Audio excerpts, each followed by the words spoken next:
I want to talk to you about the social dimension of wolf management, and I was glad to hear earlier the president of NABU say that's where it's at. That's going to be the most difficult part, and I happen to agree. At least it is in the United States. Certainly the most difficult part.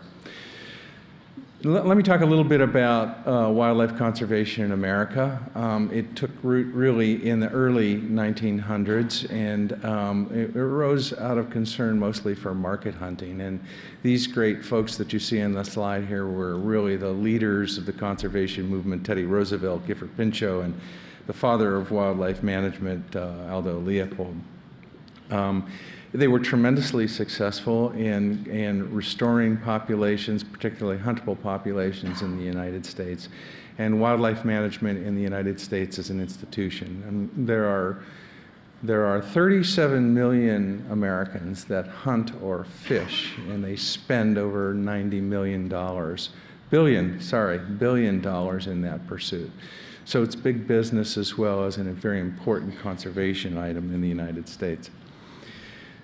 So, as I mentioned, the conservation movement in the United States occurred in the early 1900s, but it wasn't very long before managers that I work with and managers elsewhere were saying, well, really, wildlife management is 10% biology and 90% managing people, meaning that's where they spend most of their time, dealing with people over the conflict involved.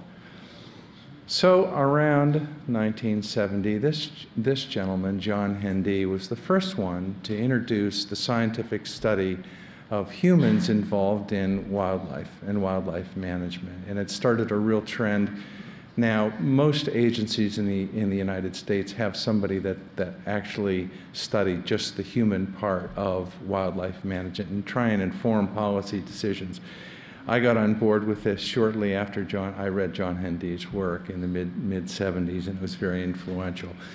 Most of the work that you see on the social aspects tends to look at what people value, describing users, how they want fish and wildlife management managed, and then that feeds into the policy decisions, which I should mention. In the United States, most of the decisions reside at our 50-state level, at the state level. If it's an endangered species, like the wolf is or was, that's a federal level decision.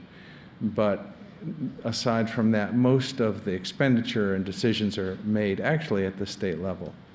So a lot of what we've done in the social sciences is tried to show how information could be used. All right. Now, my title talked about the human dimensions of wildlife conflict, so let me just mention very briefly how important the issue of human-wildlife conflict is becoming. And it's a global issue, of course. You know, we did a session at the IUCN World Parks Congress 10 years ago and talked about human-wildlife conflict globally. And then we did a revisit of that just last year. And you're probably not aware of how much the population has grown in the past 10 years, about 850 million people. So that's 14% of the world's population. No wonder human-wildlife conflict is becoming such a critical issue, particularly in developing countries. But of course, it's a problem everywhere, and it's a problem in my hometown where a mountain lion came in and took up residence close to a school. And it's a problem in your hometown as well. And I happened to be coming through Germany when this was a big issue. But the fact of the matter is, all this human-wildlife conflict, as a colleague of mine will say, that human-wildlife conflict is really human-human conflict. We argue about the best way that it should be resolved. We actually clash a great deal with great severity over what's the right way to deal with wildlife generally.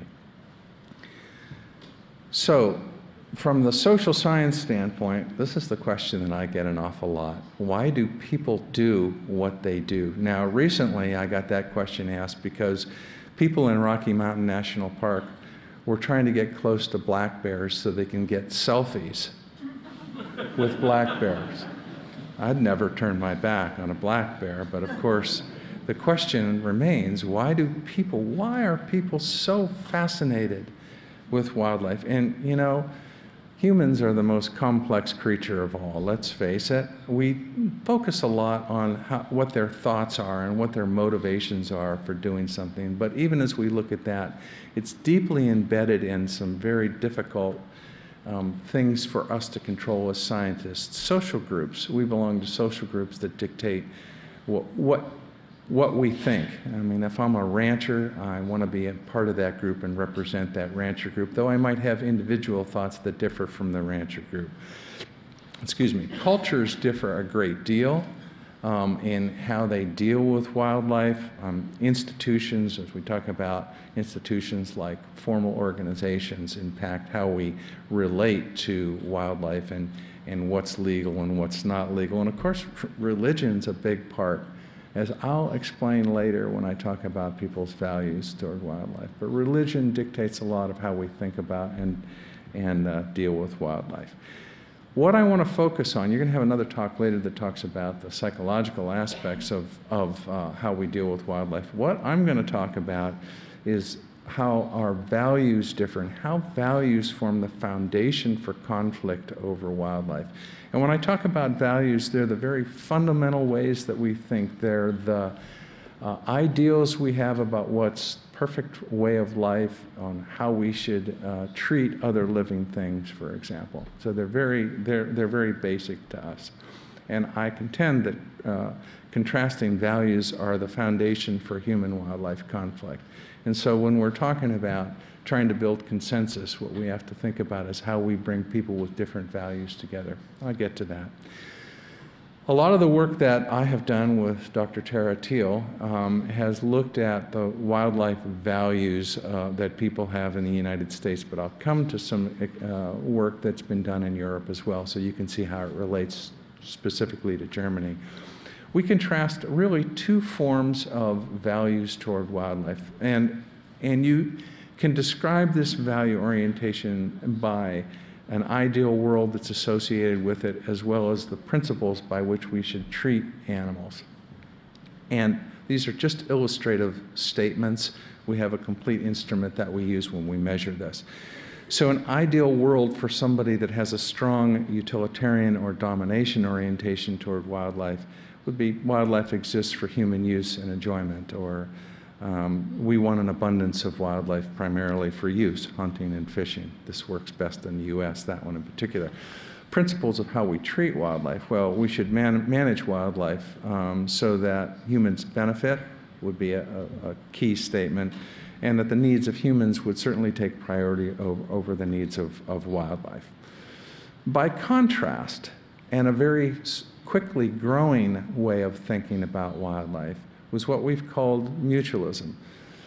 And an ideal world for people that hold this orientation strongly would be one that humans and wildlife should live side by side together without fear, that all living things are part of one big family.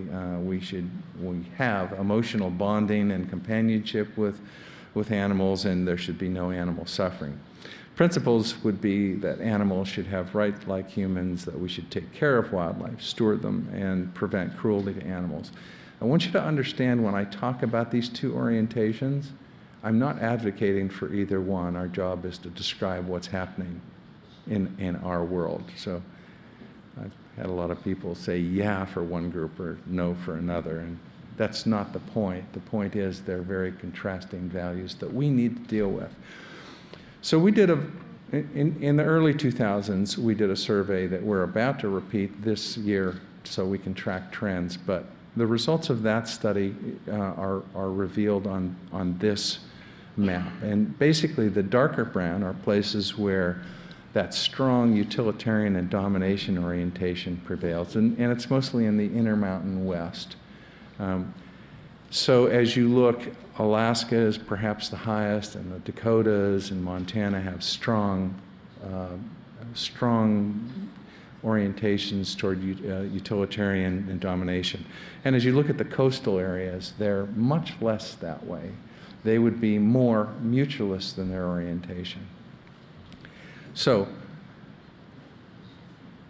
let's take this to Germany and some of the European countries, because I'm thinking people have said, well, how, in what way would Germany be like the United States? Well, Germany's almost identical to the United States when it comes to value orientations.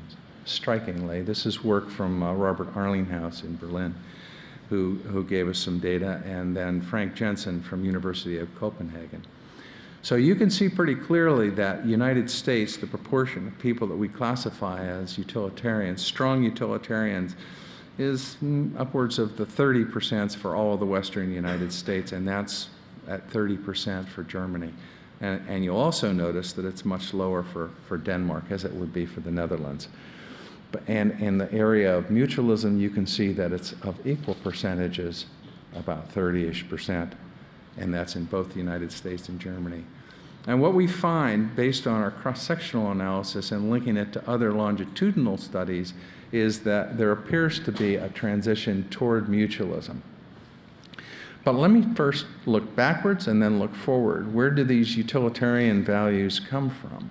Well, interestingly, we believe that it's related to religion, as I said. And if you look in Genesis, you'll find quotes about how man should have dominion over the earth, everything living upon the earth. And that's a strong mission, and it's prevailing in all the Christian religions. And I don't say that as a bad or good thing. It was a very adaptive sort of ideology.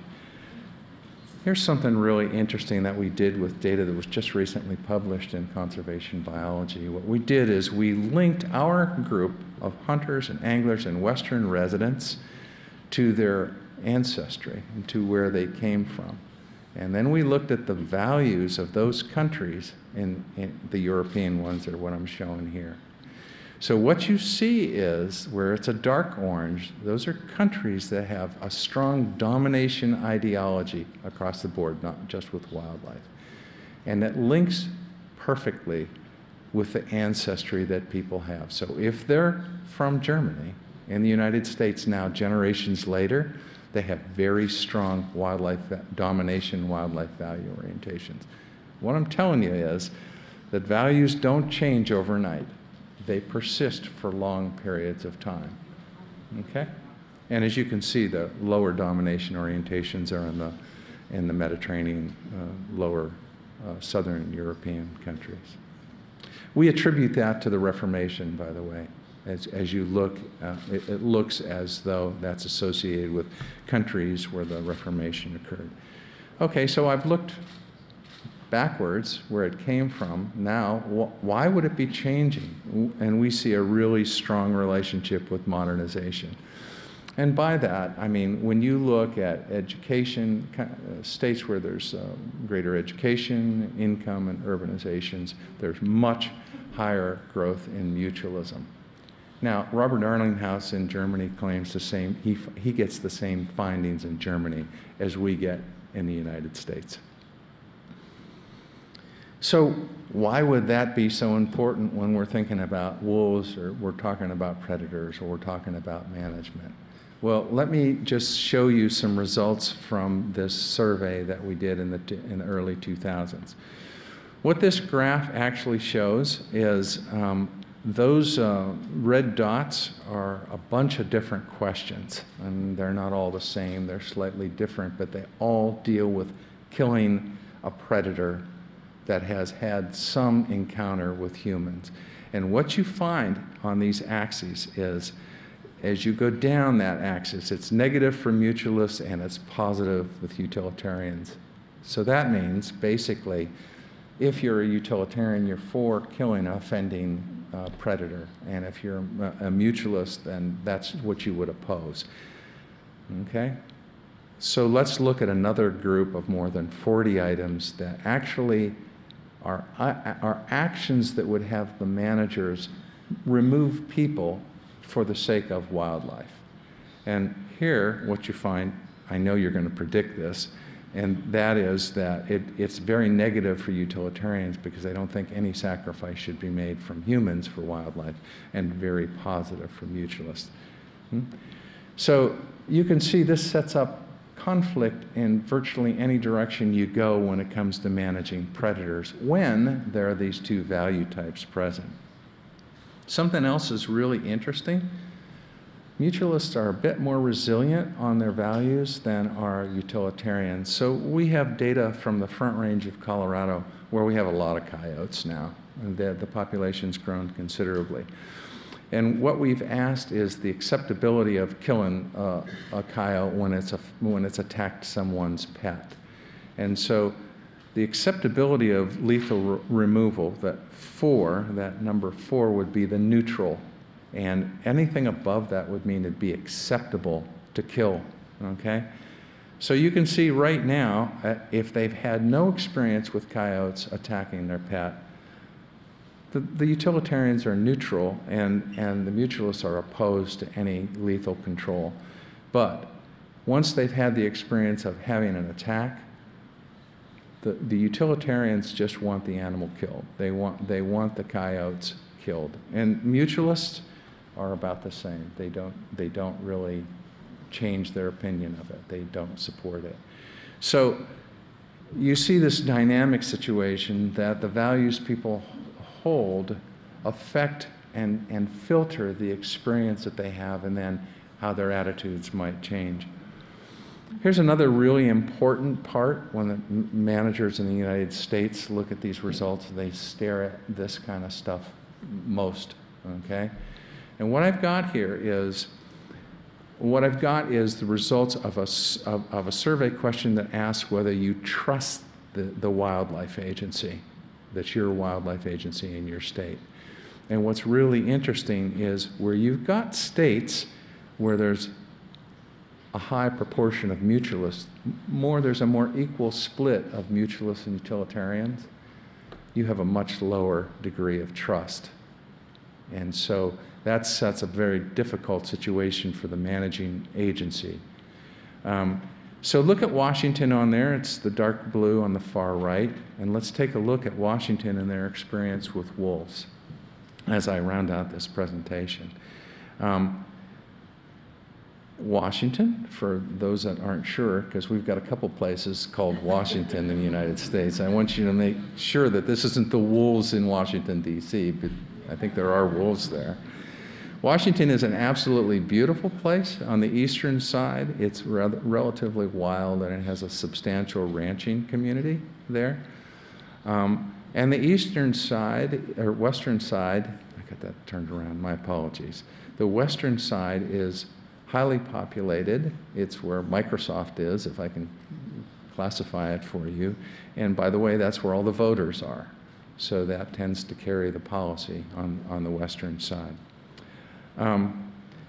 As you look at the map of value types, we refer to this as a social landscape. A social inventory is you would do a wolf inventory. But as you look at this, you'll see quite a contrast in the kind of values that people have, and this is by county. So as you look in the dark brown out in the eastern part of the state, where the ranching is, you see that people that I classify as strong utilitarians outnumber mutualists by 3 to 5 to 1. You know, there are just a very high percentage of them there. But by opposition, you see that the western side in the valley, they have a predominance of mutualists. So it's set up for conflict, isn't it? And particularly since I've already told you, a lot of the voters reside in that western valley. Now let's take a look at a question we asked about, and this was 2006, before wolves were there officially.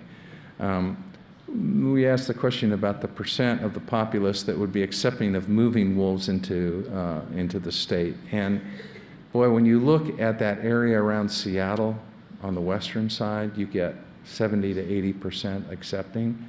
What a contrast. When you look at that northeastern corner, you get 18% of people.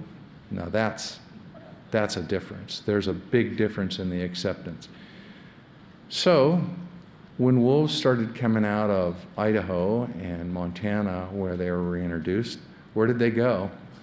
They went to the northeastern part of Washington, of course, where the ranchers were, and there was no acceptance for it. That sets up the classic conflict that managers are having to deal with now.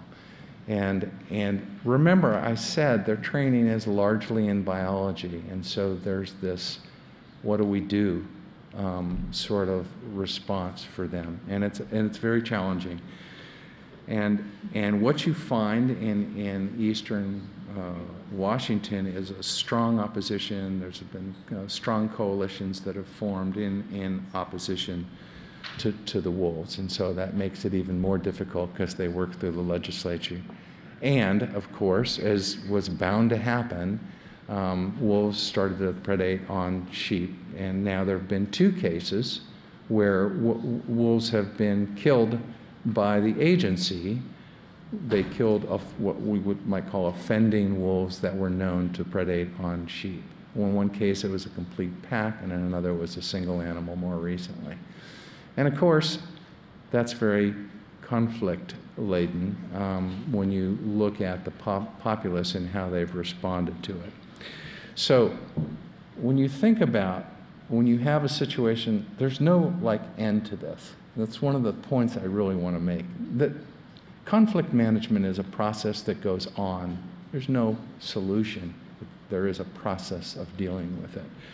So how do you deal with deeply seated value conflict? I've described that's what's involved here. We honestly don't know the best way to do that. It's very time-consuming and very difficult. This woman's Elinor Ostrom, who won the Nobel Prize a few years back, and she did it by looking at and evaluating how we manage the commons and what's the most effective way for managing the commons, where there's commonly held property. Wildlife would be one, air would be one, water's frequently common property. And basically, she came out with a counterintuitive result to many, and that is that basically hierarchical approaches to governance don't work. They're ineffective. They just don't work. Increasingly because people want voice in government, and so we are looking now at ways to create voice for all affected publics. In Washington, to their credit, they're trying to develop a sustainable way for wolf management, and it may not be perfect, but I happen to think it's on the right path. The first thing that they're abiding by is trying to accept diverse, deeply seated views about the wolf. Nobody's right, nobody's wrong, we're going to hear everybody.